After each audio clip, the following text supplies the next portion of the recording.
Listo. Ahí va. Bueno, Bien, dame arrancamos. un segundo. Bueno, por las dudas me presento. Me llamo Almendra y estoy estudiando el profesorado en letras, también en la UNLP. Estoy en mi último año, así que bueno, ya estoy bastante avanzada en la carrera y bueno, lo que queríamos hacer con Sofi era una especie de presentación para hacer un primer pantallazo o acercamiento a todo lo que es escritura académica, más que nada para los que son ingresantes, que creo que es la mayoría, según me dijo Sofi, más que nada para ver cómo se puede abarcar una respuesta de manera clara para que tengan un vocabulario un poquito más específico o más estructurado y que se organicen a la hora de escribir. Como dijo el profe, es cuestión de práctica, no es que de un día para el otro van a empezar a escribir las mejores respuestas académicas que se pueden leer, pero bueno, siempre está bueno tener además de eso un pantallazo gramatical o del léxico y guiarse lo más que se puedan preguntándole a otras personas, siempre con un diccionario y bueno, tratando de que no sea así como salió en un primer momento, sino revisando y todo ese tipo de cosas. Así que bueno, voy a correr esto así puedo ver todo. Perfecto. Bueno, ahí como dice el título, escritura académica, claves para expresarnos de manera efectiva y lograr un buen desempeño académico. Si querés, Sofi, van en la siguiente.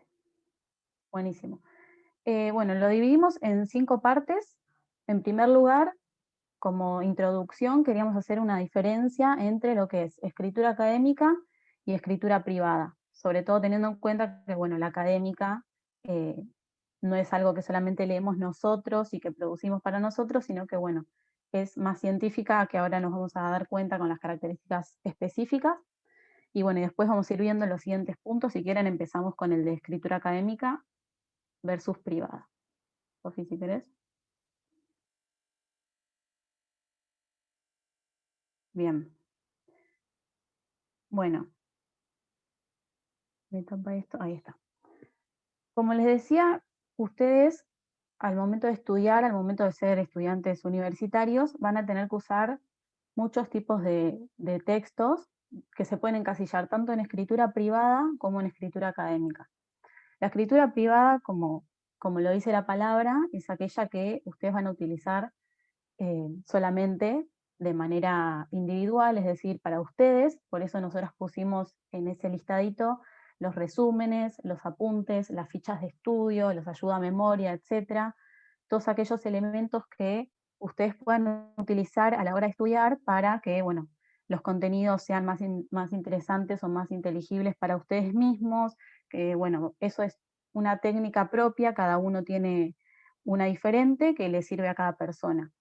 Y eso obviamente, como dice ahí, podemos usar nuestros propios códigos, es decir, si nosotros tenemos una palabra que quizás hasta puede ser inventada, pero que nosotros al escribirla sabemos a qué nos estamos refiriendo y nos sirve para estudiar, buenísimo, la podemos utilizar abreviaturas, escribir con, no sé, puede ser que salgan palabras en otro idioma que nos hacen referencia a algo. Eso siempre va a quedar en el plano privado, entonces, mientras sea útil para nuestro estudio, está buenísimo. Obviamente después cuando se plasma en un examen o en un trabajo, tenemos que hacerlo de manera más científica, que sería, bueno, el otro lado de la columna, ¿no?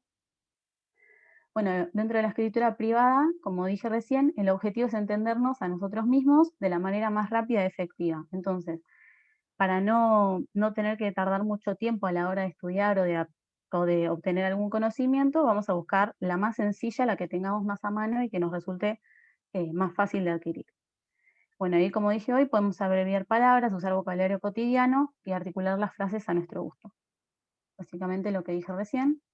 Y bueno, del otro lado lo que nos importa en esta clase, que sería la escritura académica, que se encasillaría dentro de lo que es escritura pública o colectiva, digamos, ya que no es que nosotros producimos un trabajo práctico solamente para leerlo nosotros en nuestras casas cuando tenemos ganas, sino que, bueno, el objetivo es que sea parte de un trabajo práctico, un examen, participar en foros, que me dijeron que también lo utilizan bastante con la materia, y en las evaluaciones. Esto quiere decir que, aunque sea el profesor o los profesores, van a leer esa producción. Entonces, esos códigos que nosotros utilizamos de manera individual y que no son efectivos a nosotros, no tienen que estar porque justamente es un tipo de escritura que tiene reglas o normas.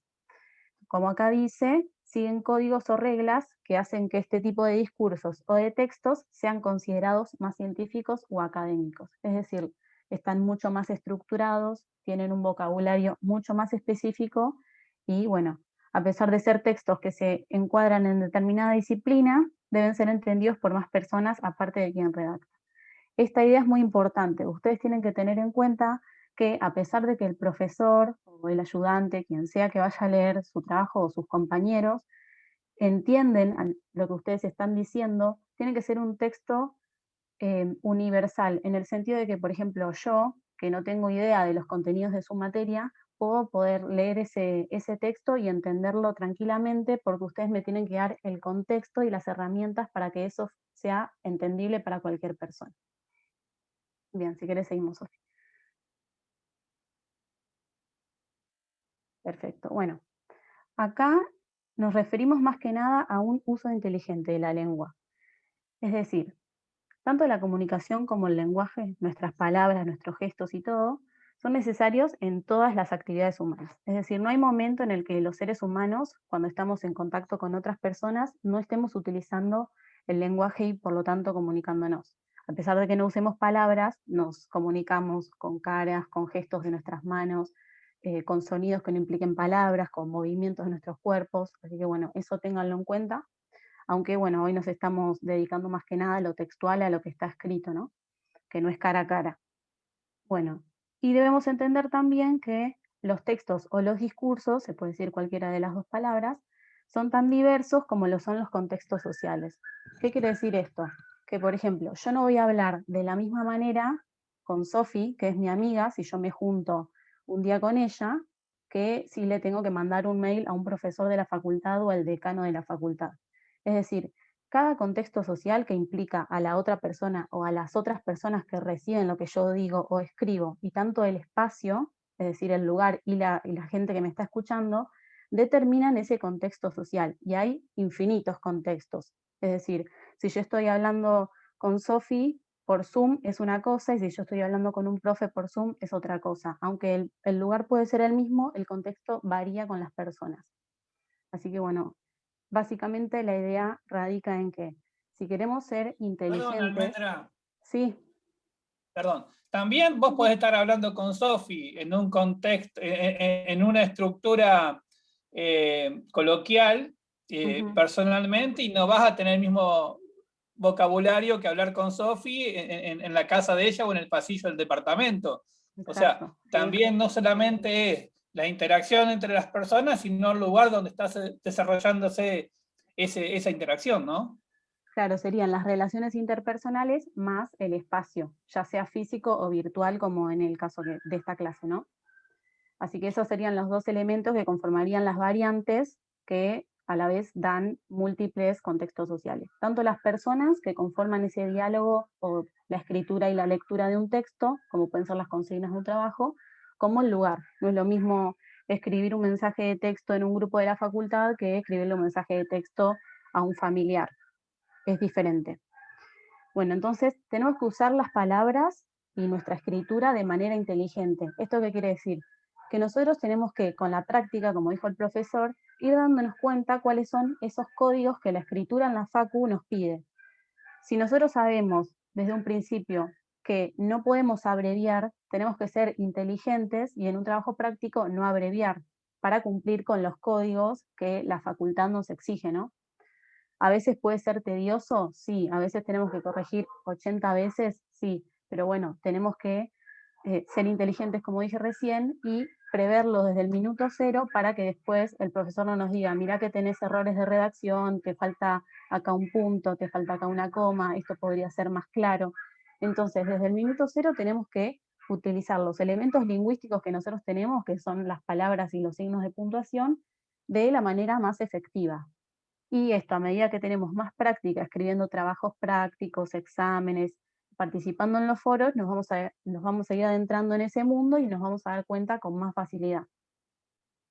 Bueno, entonces, cada uno de estos textos, como dice acá, refleja las metas de las esferas sociales donde se ubican a través de su contenido, su estilo lingüístico y su estructura. Bueno, esto es básicamente lo que dije. En un trabajo práctico, el contenido al que vamos a responder es el que demos en esa materia, en un examen lo mismo, de hecho tenemos consignas que es más específico todavía. El estilo tiene que ser un estilo académico o científico, no podemos hablar de manera cotidiana o coloquial, o aunque sea, deberíamos hacerlo en menor medida que cuando hablamos con un amigo, no sé, en una plaza o en una juntada, tiene que ser claramente mucho más elevado, entre comillas, ese nivel. Y después la estructura, que después vamos a ver un poco de cómo se organiza una respuesta, por ejemplo, para que todo quede bien organizado. Como dice abajo, un poco retomo algunas ideas. Debemos utilizar las palabras de manera inteligente, adaptándolas al contexto en el cual nos encontremos. Y en el caso de la escritura académica, debemos cumplir con formatos y estilos. Bueno, básicamente lo que dije recién, teniendo en cuenta que saber hablar y que escribir bien implica adaptarnos al contexto, en la facultad debemos usar la escritura como una estrategia para mejorar nuestro desempeño. Es decir, en vez de ver a la escritura como algo tedioso, como, uy, ahora tengo que hacer una respuesta y tengo que pensarla mucho tiempo, tenemos que pensar, bueno, pienso mucho tiempo, pero esto me va a ayudar a que en el futuro de mi carrera, en los años que me quedan por cursar, esto ya lo voy a dar por sentado y me va a ahorrar un montón de tiempo de corrección y obviamente obtener una mejor calificación. Vamos a la siguiente. Bien. Siempre me tapan. Ahí está. Bueno, acá vamos a lo que dije recién de cómo abordar una respuesta. Esta sería la parte de la estructura, digamos, del texto académico. En este caso puede ser un trabajo práctico, puede ser una participación en el foro que te dan una consigna para responder o un examen en sí mismo, ¿no? En primer lugar, debemos hacer jerarquías. Es decir, como dice en el punto 1, es conveniente empezar desde lo más general, desde lo más amplio o contextual, poniendo en tema y contexto a la persona que vaya a leer nuestra respuesta. Esto es así porque, a pesar de que el profesor o la persona que vaya a corregir o a calificar, o aunque sea a leer, aunque no lleve nota, digamos, esa producción textual que nosotros hacemos, y lo va a entender porque ya está en tema y sabe de qué va la materia, como dije al principio, tiene que ser una producción textual o una respuesta en este caso que sea entendible de manera universal. Como les dije hoy, yo que no tengo idea de qué va su materia o sé muy poco de lo que me ha contado Sofi, debería entender a pesar de que no soy del campo, digamos, económico. Bueno, eh, en segundo lugar, luego de poner textualmente el contexto y situarnos en un texto o en un libro o qué ideas vamos a retomar, podemos ahondar en ejemplos, ejemplificaciones y justificaciones. Ahí serían los detalles, digamos, que nos explican por qué pusimos ese contexto previamente. Es decir, es como una cadena. Yo explico lo más general o lo más universal porque después voy a ir hacia el detalle y a la justificación. Es una especie de pirámide. Bueno, y lo que tenemos que tener en cuenta es que las ideas no tienen que ir sueltas. Eso es algo muy importante que se nota mucho a la hora de corregir textos y producciones escritas. Y para eso tenemos, que después lo vamos a ir viendo en otra diapositiva, el uso de conectores. Esas palabras que nos van unificando las ideas para que no queden todas como si fuese una especie de lista. Lo que no se espera en la facultad, digamos como problema básico, es que los alumnos respondan a modo de listado. Por ejemplo, pongo una idea, bajo otra, bajo otra, bajo otra, sin ningún tipo de nexo, porque eso no me da la pauta a mí como docente de que la persona que está del otro lado escribiendo ese tipo de respuesta realmente hizo una justificación lógica para entender ese contenido. Entonces, lo importante es que ustedes, de manera inteligente, utilicen los conectores para que todas esas oraciones no estén sueltas y sigan una lógica, de manera de, en primer lugar, lo general y después dando cada vez más detalles en la manera de lo posible. Eso es un elemento principal que se nota mucho cuando no se utiliza, es decir, la falta de conectores me da un texto que parece un poema, es decir, una idea que termina y abajo, y abajo, y abajo, o un listado parece, más que una respuesta. Entonces, el uso de conectores, que después, como dije, vamos a ver de manera detallada, es un elemento principal. Bueno, en el segundo dice, nuestras respuestas deben estar resueltas de manera completa, sin dar información por sentada y manifestando indicios de que entendimos el tema, y que no copiamos y nada más. Esto va de la mano de los conectores. Esa lógica que tiene que seguir nuestro discurso textual, nuestra respuesta a un trabajo práctico, examen o la participación en el foro, tiene que demostrar por la contundencia y por la lógica que sigue, el encadenamiento de las oraciones, que simplemente no es que copiamos y pegamos lo que dice el texto o que lo decimos así nomás con nuestras palabras, sino que realmente lo procesamos y lo entendimos. Y para eso hay que hacer lo que dije al principio, dar la información de manera completa, de manera que se entienda desde el contexto hasta los detalles. Y por último, debemos usar sinónimos para no repetir siempre los mismos términos y lograr que la lectura sea más fluida. Bueno, esto es muy importante, sobre todo porque si ustedes leen sus propias respuestas en voz alta y repiten mucho una palabra, va a ser tedioso hasta en la voz misma, digamos. Así que ustedes siempre pueden googlear, si tienen un diccionario usan el diccionario, pero con googlear está más que bien, algún sinónimo o alguna frase parecida, cómo decirlo de otra manera, o pedirle ayuda a alguien, siempre está más que bien, para que o las ideas del autor no estén copiadas sí o sí, en el caso de que ustedes lo digan con sus palabras así textualmente, o también para que, bueno, se expanda un poco el léxico y no siempre repitan las mismas palabras. Obviamente, si es una definición de un autor que utiliza tal palabra para definir, esa palabra tiene que estar presente porque es el elemento básico de esa definición o de ese tema. Pero si están dando algún que otro detalle y si pueden, digamos, poner un sinónimo en lugar de alguna otra palabra, es más que válido y de hecho suma a la redacción que haya una variedad de palabras mayor. Vamos a la siguiente, que creo que era el ejemplo. Acá está. Bueno, acá Sofi armó, esto lo hizo Sofi porque yo la verdad no tenía mucha idea de la materia. Sofi, ¿querés decirlo vos? No sé cómo preferís. Sí, esto es un poco de lo que siempre con los profes tratamos de corregirles a la hora de las actividades virtuales, los distintos trabajos prácticos, de buscar esa jerarquía que mencionaba Almen antes. Que lo que obtenemos al utilizar esta jerarquía al redactar es una respuesta completa en todos los aspectos. En este caso en particular, tomé una de las consignas que tuvieron en la primera actividad virtual, que teníamos que ver la agenda de Mauro Colabreco. Y lo que se pedía en la consigna era, dadas las distintas habilidades de Robbins, mencionar una e ejemplificarla al caso que veníamos viendo. Bueno, en la primera parte, para abordar la pregunta, lo que yo hice fue armar la respuesta iniciando y encabezando con la teoría, que es justamente lo que dice Almen. Mencionar y contextualizar, para así después poder ir a los detalles. Bueno, en su libro, Robbins menciona que los gerentes necesitan contar con 3 conjuntos de habilidades fundamentales: las técnicas, humanas y conceptuales.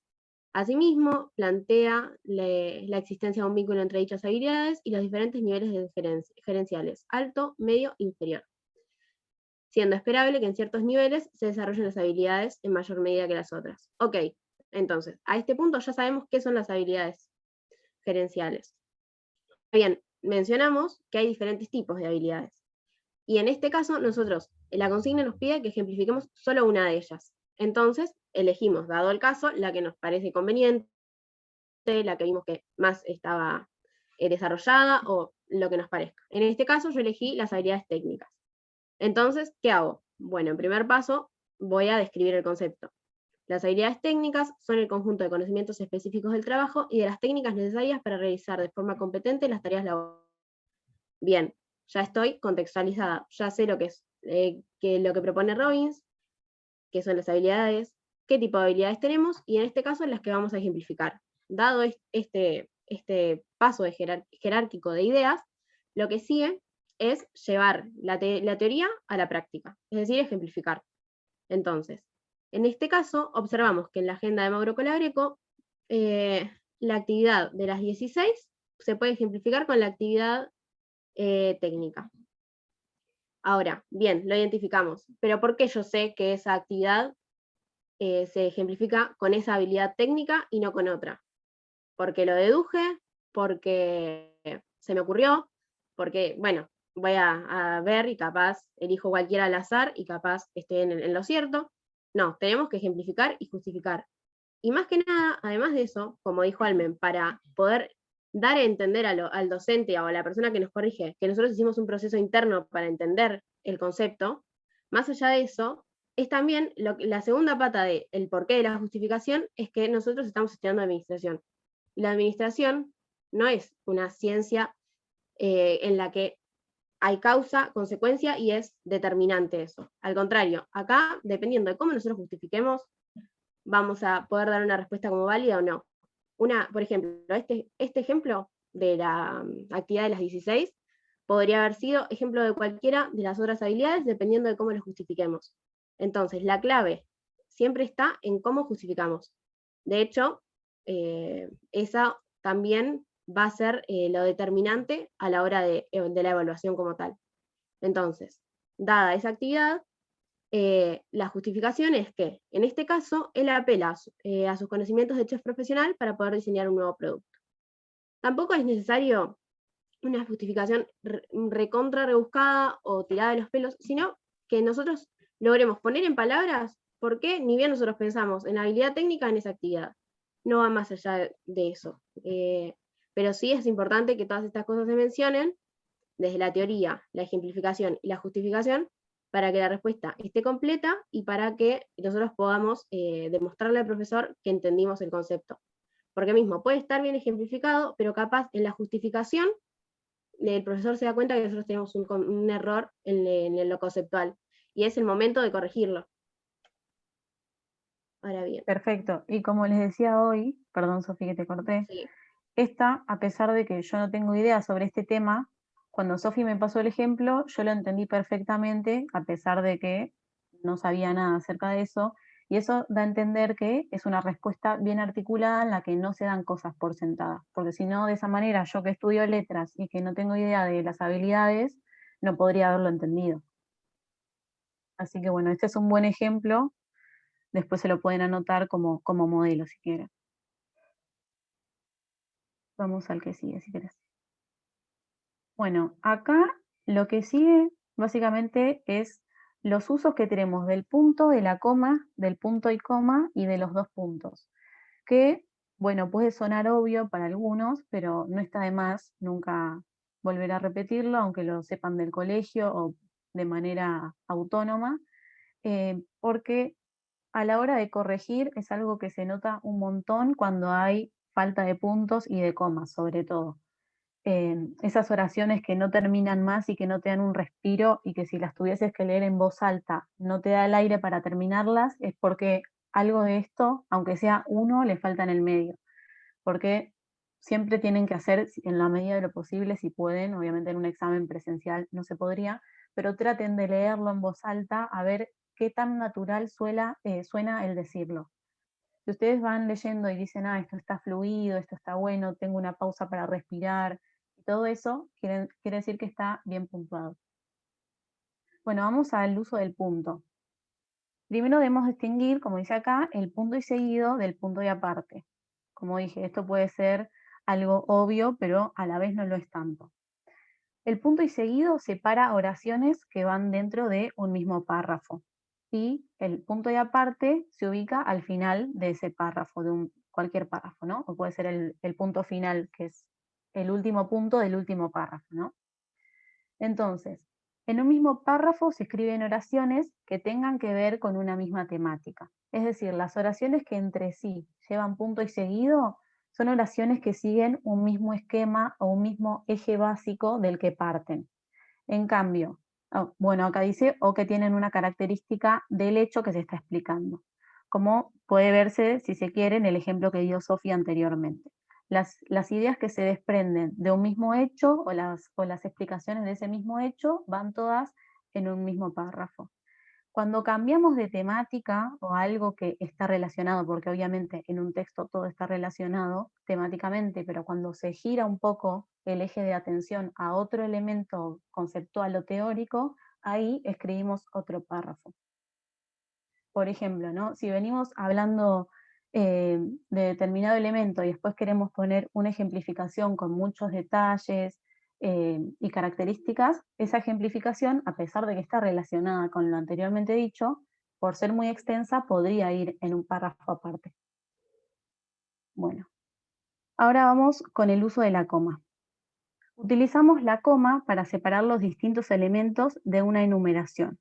Por ejemplo, como está acá, necesito comprar platos, vasos, tazas y ollas para mi casa. Parece obvio, vuelvo a repetirlo, pero muchas veces me ha tocado de corregir textos que tiene una oración muy similar a esa y no tiene ninguna coma. Entonces yo necesito en una numeración sí o sí tener esa pausa porque no existe una palabra que sea platos, vasos, tazas.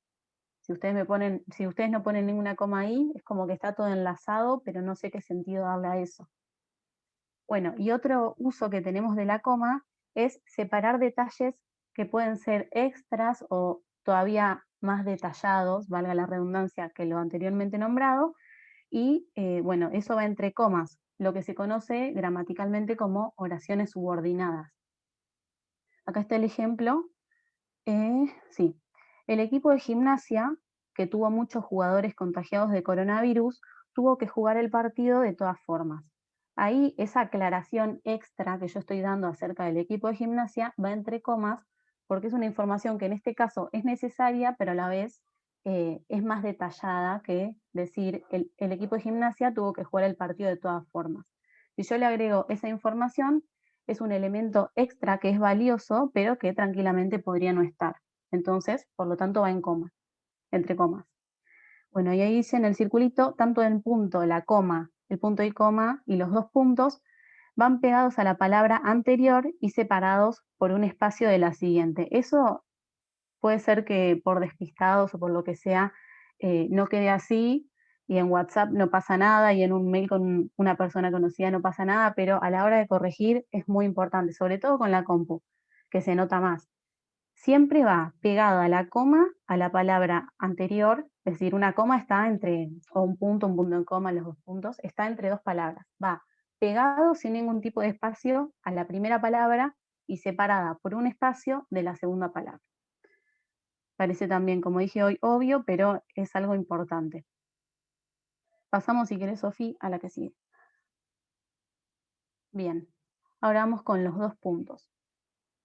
Obviamente, tanto los dos puntos como el punto y coma son menos utilizados que la coma y el punto, pero está bueno utilizarlos porque nos dan una variedad de pausas que hace que nuestro texto tenga una cadencia diferente y sea todavía más fluido de lo que sería si solo tuviese puntos y comas. Es decir, son mucho menos obligatorios, entre mil comillas, que los puntos y las comas, pero si están, son un plus que está bueno. A la hora de corregir se nota bastante. Bueno, los dos puntos nos ayudan a hacer una pausa en nuestro texto y a llamar la atención sobre lo que sigue. Como dice ahí, esas ideas que siguen a los dos puntos son ejemplificaciones, enumeraciones o citas. Y acá está el ejemplo comparando. No es lo mismo decir, en la facultad es necesario escribir textos como evaluaciones, trabajos prácticos, exámenes domiciliarios, que decir, en la facultad es necesario escribir varios tipos de textos, evaluaciones, trabajos prácticos, exámenes. Si ustedes notaron cuando yo lo leí, el timbre de la voz cambia y la pausa, en el momento en el que se hace la pausa es diferente. Entonces, para variar y no utilizar siempre el mismo tipo de puntuación, es un elemento que nos sirve mucho. Después va el punto y coma, que si se quiere es el más problemático o el que más dudas genera, que indica una pausa que está entre medio de la pausa que hace la coma, que es mucho menos potente que el del punto y coma, y la pausa que hace el punto, que obviamente es una pausa mayor a la del punto y coma. El punto y coma se utiliza para enumerar o separar ideas cuando ya se están utilizando previamente comas en esa misma oración. Es decir, si yo ya tengo una enumeración que de por sí tiene comas pero además necesito hacer como una enumeración dentro de esa enumeración, ahí va a entrar el punto y coma. Si quieren vamos al ejemplo, que es mucho más sencillo de entender. A las 18 llegaron varios invitados. Los tíos de la cumpleañera, Marcos y Lucía, las amigas, Lara, María y Victoria, y el mejor amigo, Francisco. Si ustedes se fijan en ese ejemplo, yo tengo 3 elementos: los tíos de la cumpleañera, las amigas y el mejor amigo. Pero a la vez yo necesito separar esos 3 elementos con punto y coma, porque dentro de cada uno a la vez yo voy a necesitar comas. Y si todo eso yo lo pusiera con la coma común, sería realmente difícil de leer. Sería, por ejemplo, los tíos de la cumpleañera, Marcos y Lucía, las amigas, Lara, María y Victoria, y el mejor amigo, Francisco. Como que no se entiende, por ejemplo, Lara, María y Victoria, qué tiene que ver con las amigas, con el mejor amigo. En cambio, yo hacía una jerarquía. La enumeración más general va con punto y coma, y la enumeración dentro de esa enumeración va con comas. Cualquier cosa después cuando hagamos las preguntas me pueden consultar sobre esto. Que sé que da confusión, es difícil. Bueno, vamos a otro elemento que es un elemento sobre el que se tienen un montón de dudas y que yo cuando ingresé a la facultad no entendía y es difícil de incorporar, pero que está buenísimo que tengan una idea, aunque sea básica, desde el primer momento. Muchas veces cuando ustedes tengan que hacer una respuesta en un examen, un trabajo, la participación en los foros o lo que sea, o quieren hacerle alguna consulta al profesor sobre algo que dice un autor y no saben cómo escribirlo, debemos citar lo que dice un autor en determinado texto. Nosotros tenemos ahí 2 opciones. Una opción es parafrasearlo, es decir, la paráfrasis, que es el que tenemos en la primera columna, y la otra opción es citarlo de manera textual. Para cualquiera de estas dos opciones necesitamos seguir determinada estructura para que la cita esté académicamente bien lograda. No es como en la oralidad, cuando hablamos con un compañero, con un amigo, lo que sea, que no tenemos puntuación, ni comillas, ni 2 puntos para darnos cuenta si lo estamos haciendo bien o mal, sino que cuando lo hacemos de manera escrita necesitamos sí o sí dar indicios de esos elementos. Sí, Gustavo, perdón, recién me acabo No, de está dar bien. cuenta. No, no, Iram, acá es donde se usa a veces que se lee después del texto el acrónimo SIC. Sí, bueno, eso es mucho más específico, es para cuando vos ya venís hablando de un texto y no querés repetir el nombre de ese texto. Es decir, vos Ok. haces 2 citas diferentes y para no volver a nombrar el mismo libro del que vos ya sacaste la primera cita, pones SIC. Ese es un uso del Gracias. SIC, al menos. No, de nada. Bueno, si quieren, vamos con la paráfrasis. La paráfrasis es muy importante porque al no decir algo de manera textual, es decir, copiada directamente del texto y puesta entre comillas, tenemos que procesarla mentalmente y decirlo de una manera entendible, pero siguiendo nuestro vocabulario particular, ¿no? Entonces, en este tipo de cita se utilizan las ideas de un autor, pero las parafraseamos, es decir, las escribimos con nuestras propias palabras. Parafrasear nos ayuda a resumir y sintetizar información estudiada. Si parafraseamos correctamente, nuestros profesores reconocerán que entendimos el tema. Eso va con lo que decía yo anteriormente, es decir, una cosa es citar textual y obviamente va a estar bien esa cita, el contenido de esa cita, porque está copiada literalmente de un texto. En cambio, nosotros para parafrasear tenemos que entender ese contenido, procesarlo en nuestra cabeza y copiarlo con nuestras palabras de una manera que sea lógica. Entonces, el proceso dentro del parafraseo es mucho más interesante, si se quiere, a la hora de corregir, que es básicamente cuando la facu estaba abierta, por ejemplo, que vas y rendís un examen escrito en el momento, eso es lo que hacemos generalmente, porque no podemos copiarnos un texto claramente, tenemos que ir con lo que nos acordamos de ese texto. Entonces, ahí nosotros estamos parafraseando lo que recordamos que dijo tal autor. Bueno, y abajo dice, para contextualizar los datos de manera precisa, es necesario nombrar el apellido del autor, a quien estamos parafraseando, el texto y el año del mismo, siempre que contemos con la información, porque a veces por ahí es un texto más informal que no dice cuándo se publicó ni qué texto es, y no hay problema. Mientras se tenga la información, tenemos que decir quién es el autor qué texto y el año en el que se publicó o se escribió ese texto. Bueno, ahora vamos con la cita textual, que más o menos ya la fui nombrando, pero vamos a leerlo igual. Con este tipo de citas plasmamos de forma textual las ideas del autor que hayamos leído.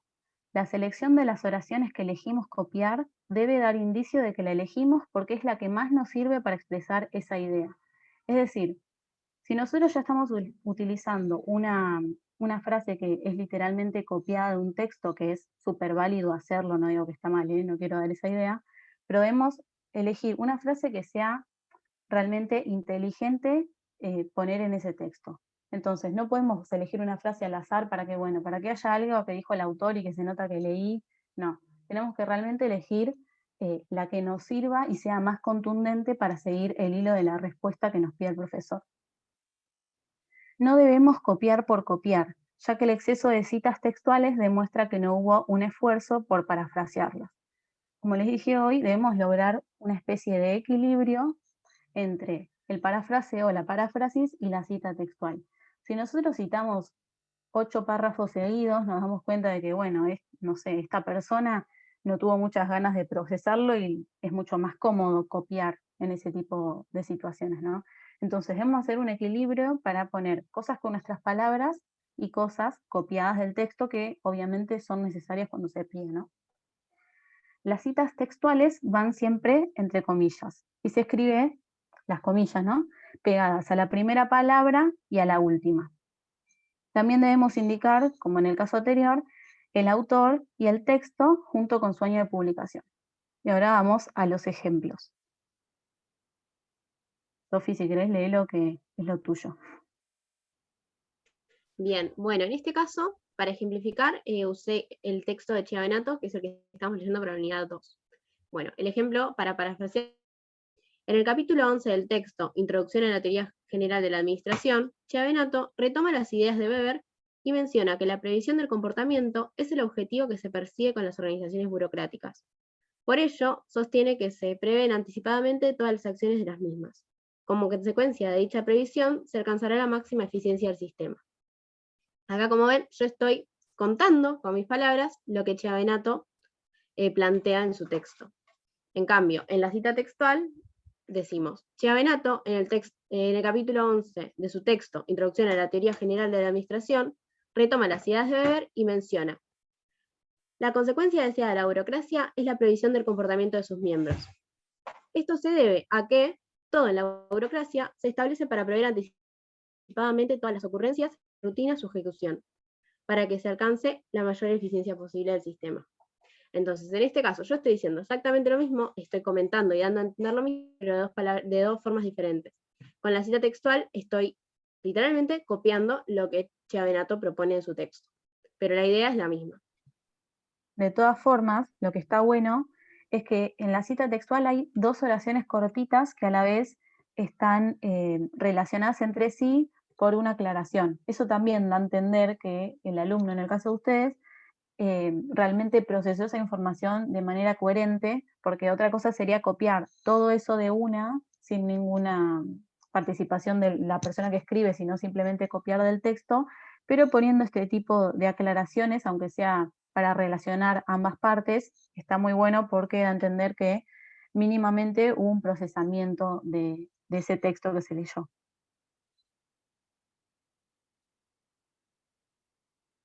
Bueno, acá vamos a la parte, si se quiere, más engorrosa, pero quizás más útil, que es la lista de conectores o de frases hechas, que es lo que nombré hoy al principio, para que las frases y las oraciones que componen nuestros párrafos y nuestros textos no queden sueltas y parezca una especie de listado del supermercado, así nomás uno abajo del otro.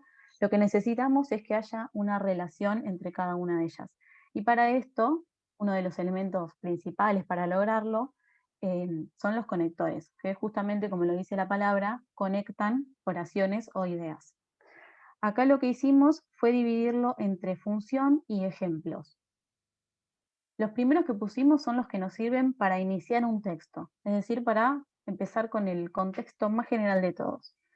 Y tenemos en el listado, en principio, para comenzar, en primera instancia, principalmente, a modo de inicio, ante todo, antes que nada, en primer lugar, etc. Son elementos, si se quiere, que damos por sentado o que incluso usamos cuando hablamos, pero para que el texto no arranque de una sin ningún tipo de contexto, está bueno poner algunas de estas palabras, de este tipo de conectores iniciales, digamos, para que, bueno, sea mucho más claro y, si se quiere, estético nuestro texto de forma académica. Bueno, después, los contrarios a estos que son de inicio, que serían los que sirven para finalizar un texto, para cerrarlo, ¿no? Que ahí tenemos, por último, para finalizar, a modo de cierre, en conclusión, en suma, en resumen, en síntesis, finalmente, etc. Bueno, esos, digamos que los de inicio y los de fin quizás son los más usados, por lo general, digamos, se utilizan bastante y no son raros, digamos, en el habla, así que por lo general van bien. Después, el tercer grupo sería para afirmar o agregar otro elemento que reafirme lo que ya mencionamos anteriormente, ¿no? Es decir, venimos dando una idea y para darle más certeza a esa idea, para seguir ejemplificándola y dándole validez a lo que ya dijimos, podemos seguir sumando ideas, ¿no? Y para conectarlas entre sí, podemos utilizar esto. En efecto, por cierto, por supuesto, cierto, claro, ciertamente, efectivamente, seguro, seguramente, verdaderamente. Y un tip que quizás también es obvio, pero vale la pena recordar, es que si usamos los conectores, tratemos de que no siempre sean los que dicen, por ejemplo, seguramente, verdaderamente, los que terminan en mente. Si hay un exceso de ese tipo de conectores, también se nota bastante, porque son los que por lo general nos vienen a la cabeza más rápido. Entonces tratemos de que, sobre todo si tienen una listita así, le pueden sacar una captura y guardarla, porque se nota bastante también, obviamente con la práctica todavía más, cuando solamente utilizamos esos conectores que terminan en mente, que justamente son los más sencillos. Bueno, después vamos con los que explican las causas o las consecuencias. Bueno, estos también son bastante utilizados, porque, ya que, puesto que, pues, por razón de, en vista de que, a causa de, en virtud, por ende, debido a, en consecuencia, etc. Y después ustedes necesitan algún ejemplo de todo esto, después al final de la presentación dejé mi email, así que me pueden preguntar, no hay ningún problema. El quinto grupo, para desacreditar algo que se mencionó anteriormente. Sería el contrario al tercero, que nosotros lo que queríamos utilizar era afirmar o darle mayor certeza a lo que veníamos diciendo. Bueno, en el caso del quinto grupo lo que queremos hacer es sacarle prestigio a lo que se dijo anteriormente. Por ejemplo, parafraseamos a un autor, pero queremos dar a entender que en tal punto se equivocó, y entonces queremos desacreditar su idea, o decir por qué no está del todo bien.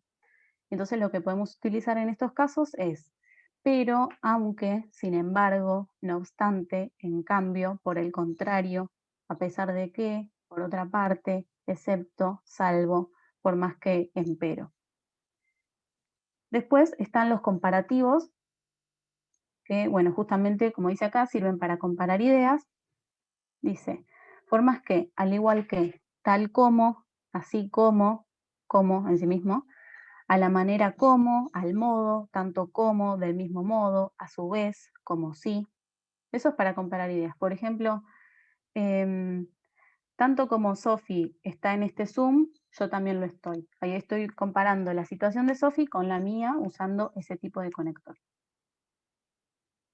Vamos con el que sigue, que es... Almendra, sí. Perdóname, yo soy bastante más viejo que la mayoría de todos ustedes, incluso hasta que algunos sumados de ustedes. Cuando yo era 82, empecé el secundario, un tip que me dieron para desacreditar algo era que era lo que separaba, lo que expresaba otro de lo que yo iba a expresar. Y a partir de ahí me quedó muy bueno eso, porque a partir de ahí quien hablaba era el escribiente. Claro.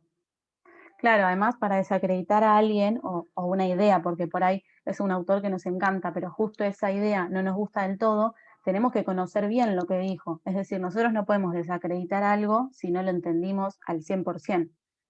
Hasta que no lo tenemos realmente procesado y entendido, no podemos criticarlo. Básicamente, esa es una norma primordial a la hora de hacer una crítica académica, ¿no? No caigan en ese error, porque se nota bastante por lo general cuando se hace una crítica y no se entendió, digamos, la base que hay que tener para criticar. Gracias. Bueno, no, de nada. Bueno, después seguimos con los que son para enumerar y no caer en la repetición de usar todo el tiempo y o coma todo el tiempo. Y acá están, bueno, y en sí mismo, incluso que bueno, es el que se utiliza cuando la palabra que le sigue empieza con i. Es decir, no puedo decir i igual, tengo que decir igual. Es una obviedad, pero bueno, vale la pena recalcarlo. Ni, hasta, aún, siquiera, ni, tampoco, también, que, asimismo, además, es más, etc. No veo el último, Sofi, no sé si se puede achicar un cachito. No estoy segura de poder, tengo miedo de que se rompa algo, pero te lo leo. Léelo vos mejor entonces, porque no lo puedo leer. Para desarrollar una opinión, y ahora se me fue a mí, bueno, pero para desarrollar una opinión tenemos, es posible, es probable, a lo mejor, quizás, tal vez, en mi opinión, entre otros, que ustedes seguramente lo van a estar viendo mejor cuando se comparta la pantalla. Buenísimo. Seguimos. Creo que igual no había mucho más. Vamos. Ah, sí, los tips. Perfecto. Que corro esto. Bien.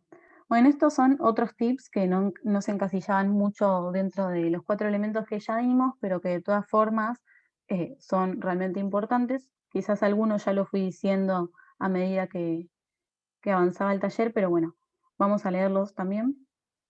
El primero dice, es preferible muchas oraciones cortas a una muy larga. Esto es súper importante. La oración corta simplifica mucho, es más fácil de entender su contenido y de seguir la idea. Esto, sobre todo cuando utilizan oraciones muy largas, quizás ponen muchas ideas dentro de una oración que por ahí tiene 5 renglones y realmente es difícil de leer y de entender qué quiere decir. Entonces, lo mejor es siempre hacer una oración corta, punto, otra oración, punto, o 2 puntos, punto y coma, lo que fuimos viendo hoy, pero siempre con pausas que, si lo leemos de manera oral, en voz alta, no sea realmente sencillo. Y bueno, como dice ahí, las oraciones cortas son un beneficio tremendo porque tanto el profesor como nosotros, si lo leemos, va a ser realmente una idea mucho más sencilla de leer. Bueno, el de al lado dice, crea supuestos partiendo de la información con la que contás. Sofi, si querés, podés desarrollar la voz que la tenés más clara. Bien, Respecto a esto la también materia. es un tip para más para la redacción, para ser inteligentes a la hora de elegir qué información tenemos que utilizar para desarrollar nuestra idea. Entonces, si nosotros creemos que quizás no tenemos las herramientas suficientes o los datos o información suficiente para justificarnos, podemos crear supuestos partiendo de la información con la que contamos. Y mientras sea válido y lo desarrollemos bien, va a estar perfecto y obviamente nos va a ayudar a sustentar nuestra idea. Claro, básicamente es hacer hipótesis o imaginar qué pasaría si tal cosa, o teniendo en cuenta que esto ya lo sé, qué pasaría si pasa esto otro. Básicamente es hipotetizar al momento de dar nuestra respuesta o de responder en el examen, en el foro, donde sea. Vamos al siguiente que dice, al redactar un texto académico, pensá que el texto lo tiene que entender cualquier persona. Bueno, esto ya lo desarrollé bastante. Desde el profe hasta alguien ajeno a la temática. Después dice, ordena tus ideas antes de comenzar a escribir. Eso, si se tiene el tiempo necesario y no es un examen que tenés el tiempo que te corre, digamos, está muy bueno hacer un esquema básico, primero en una libreta, en las notas del celular, donde quieran, de, bueno, voy a poner esto, después voy a poner esto y esto y esto. Entonces, ya teniendo una lista súper básica y primordial de todos los elementos que yo quiero desarrollar, después no me voy a olvidar de ninguno porque ya sé que tengo que seguir ese esquema súper básico con la estructura que ya vimos anteriormente, de lo más general a lo más específico, que justamente es lo que dice el cuadradito de al lado. Bueno, en la parte de abajo dice, siempre relee lo que escribiste, asegúrate de darte a entender efectivamente. Es decir, ustedes cada vez, por más de que sea engorroso y a veces resulte realmente tedioso, a mí también me pasa cuando tengo que escribir algo de la facultad, una monografía, qué sé yo, un texto más largo quizás, reléanlo siempre, porque quizás se saltearon un punto de distraídos, una coma o hay un error de tipeo incluso, y siempre releyéndolo, eso es un error que va a estar menos, digamos, a la hora de que el profesor corrija. Bueno, lo dice, analiza qué se pide en la consigna. Es decir, puede ser que les propongan ejemplificar, mencionar, enumerar, etc. Y recordad que la justificación siempre está implícita. Es decir, la justificación, por más de que ustedes solo le pidan enumerar, realmente suma porque es lo que le da la pauta al profesor o a quien sea que les corrija de que ustedes hicieron esa conexión para enumerar ese listado, en el caso de que les piden enumerar. Si no se justifica, aunque sea de manera acotada y breve, por ahí parece que se copió directamente una lista que se tenía previamente armada o en algún apunte, lo que sea, y la justificación justamente lo que viene a dar es una referencia de que ese listado o esa mención o ese ejemplo está dado de tal forma porque el alumno previamente lo procesó, digamos, de manera mental. Bueno, al lado de lo que ya dijimos hoy, de utilizar sinónimos y conectores, para una respuesta completa tenemos que tener, en primer lugar, lo que dijimos hoy, la jerarquía, definir de manera general. Después ejemplificar y justificar, que es lo que Sofi dio con el ejemplo. El de abajo dice no des nada por sentado. Como dije hoy, siempre es mejor dar información extra y por más de que parezca una novedad de que, bueno, esto el profe ya lo sabe, lo explicó el primer día de la cursada, no importa. Es mejor siempre que haya información de más para que el contexto determine que enlazamos la mayor cantidad de temas posibles. Y el último, que este realmente es importante, utilizar correctores ortográficos, por ejemplo, Word. Esto es muy importante y además no vayan simplemente que, bueno, esta palabra está subrayada en rojo, entonces está mal, pongo corregir y chau. Fíjense qué es lo que les marca, así ustedes lo van incorporando y la próxima vez que tengan que escribirla ya saben que, Word me la corrigió la vez pasada, me acuerdo que estaba mal, entonces ya ustedes van incorporando ese vocabulario gramatical y bien escrito a medida de sus propios errores que básicamente es el proceso de aprendizaje de cualquier persona, ¿no? Nos equivocamos y por eso después vamos a aprenderlo y está perfecto. Así que bueno, esos serían los otros tips, además de los que ya venimos dando. Si querés pasa, Sofía, ya está. Bueno, ahora si quieren y si el profe está de acuerdo, si tienen alguna duda, además de las que ya se dieron, pueden decírmelas. Y ahí pueden anotar también mi mail, no tengo problema de que me consulten si necesitan algún ejemplo o alguna mini corrección, lo que sea que no les haya quedado claro o algún día están escribiendo algo y no saben cómo poner determinada idea, me pueden consultar ahí y los puedo guiar, no tengo ningún drama. Así que bueno, espero que haya sido clara la presentación y el contenido. No sé si alguien quiere preguntar. No, yo te quiero dar las gracias y disculpar ahí por privado, me corrigieron de que estuve mal por interrumpirte, No así pasa que nada. hago pública mi pedido de disculpas. No hay problema, no hay problema. Bueno, gracias a ustedes por prestarme atención e interesarse. Ya sé que a veces es aburrido aprenderse todo esto, yo misma que estudio textos de todo tipo, me resulta aburrido, pero bueno, hay que utilizarlo de la manera más inteligente para que después nos ahorremos tiempo y correcciones y tengamos una mejor nota y un desempeño, ¿no? Así que bueno, espero que haya sido útil. Bueno, yo Almendra, de mi parte agradecerte, realmente a mí también me gustó mucho, yo había visto, no vi la película, pero había leído el libro, había visto la presentación, así que de alguna manera ya sabía el final, pero me gustó mucho y me parece que va a ser de mucha ayuda, digamos. Yo a mí también, yo mismo a veces tengo estas dudas de redacción y que obviamente uno las va puliendo con la práctica. Ustedes a medida que vayan escribiendo van a ir puliendo la técnica y van a ir soltándose y van a lograr una escritura natural. Esto es como cuando aprenden el idioma, ¿no? Claro. The cat is on the table y no salimos de ahí y a medida que vayan incorporando palabras, incorporando conectores, van empezando a hablar y escribir con fluidez. En términos universitarios, en términos de la administración, de la economía, de la contabilidad, de las materias que vayan estudiando. Esto también ir incorporando y practicando y viendo los errores. Tiene una ventaja, yo creo que escribir con computadora es más fácil, porque te corrige un montón de errores, más prolijo. Es decir, yo escribiendo, piensen que por ahí volvemos a la presencialidad, no, por ahí no con esta materia, pero van a tener que volver a escribir en papel, y eso realmente a mí cada vez empeoro la letra, porque estoy muy acostumbrado a la computadora. Entonces, Eso también es un buen tip. Pueden es un practicar punto. cada tanto.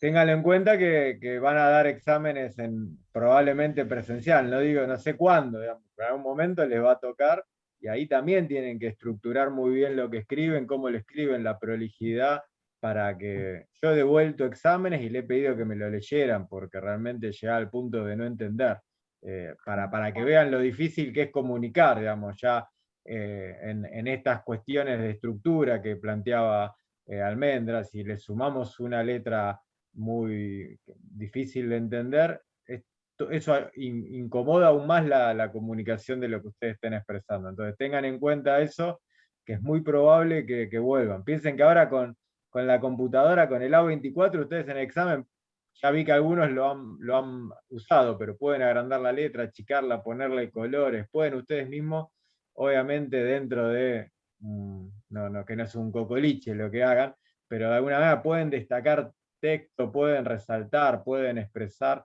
digamos, ideas de otra forma. En el papel también hay muchos que usan colores y usan,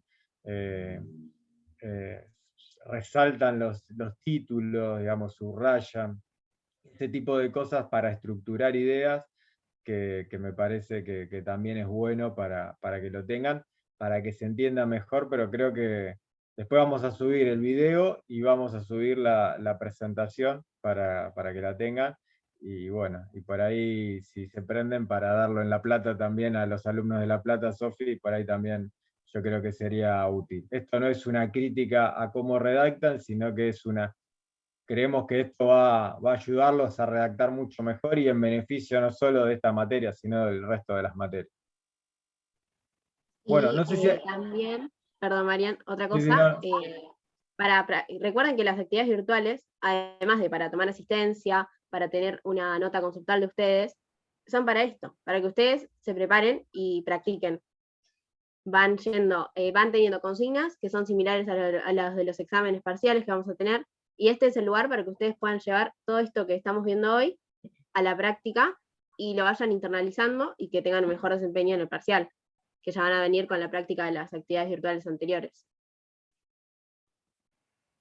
No sé si hay alguna pregunta, alguien que quiera sumar.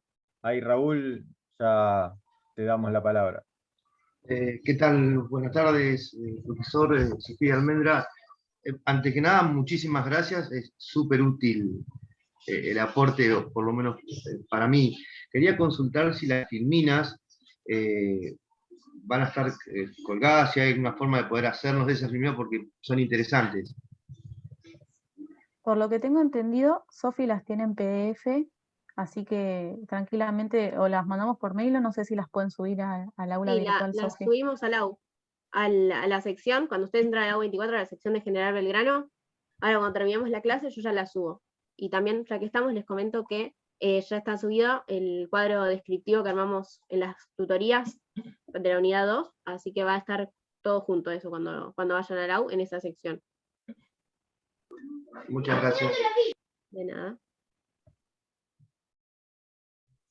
Bueno, ¿alguna otra pregunta? Me había llegado un comentario que estaba bueno por WhatsApp, que me gustaría que lo aporte. No tenía el nombre del alumno, pero me parecía que estaba bueno para incorporarlo, justamente en esto de de las pausas cuando uno redacta, que obviamente cambia el significado. No sé si se anima, me gustaría que lo cuente el compañero, más que lo pueda contarlo yo.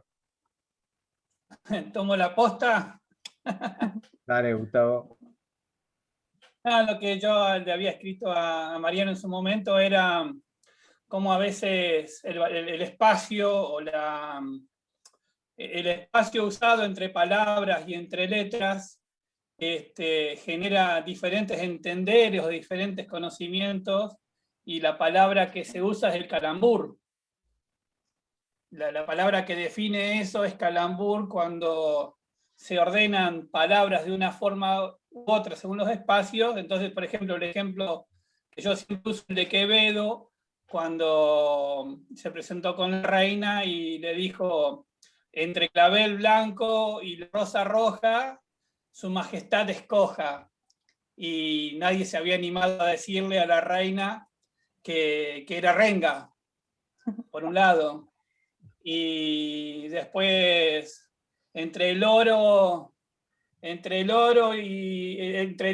ves y el plátano tenés que ves oro y que ves plata. Entonces, si vos lo juntás, plata no es, por un lado. Y después, por el otro, como el valor de una coma muchas veces cambia el sentido de una frase hasta legal, y a una persona le costó la vida, porque en Escocia una ley estaba redactada de una forma, y al poner la coma de otra forma le significó la vida, porque, bueno, la ley decía eso. Entonces, que es muy importante los símbolos de puntuación, que era lo que estábamos hablando con privado con Vicentín.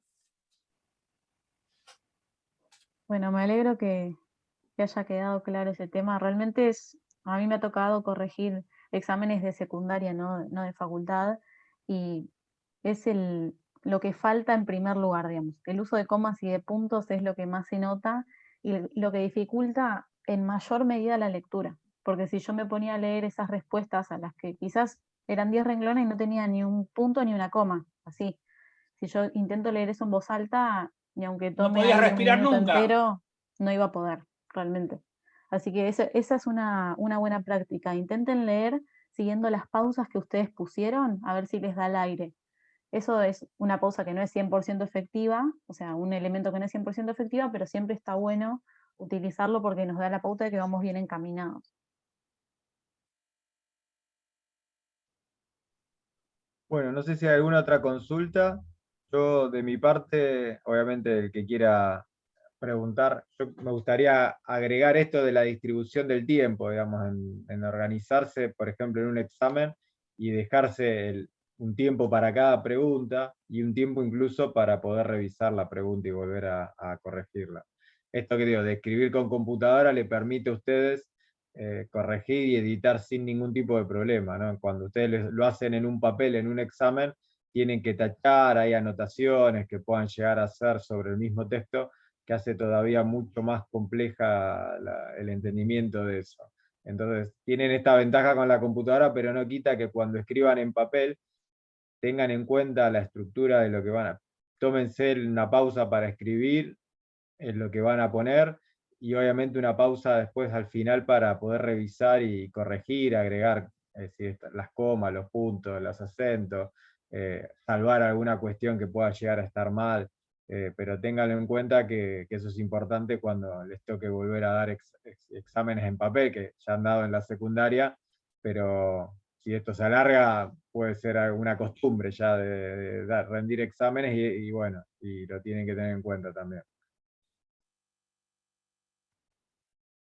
Ahí están agregando también en el grupo, Elisa, respecto a lo que comentaba Gustavo. Bueno, yo de mi parte, agradecerle a Almendra, agradecerle a Sofía. Vamos a subir el material, vamos a subir el video. Ya voy a poner pausa a la grabación.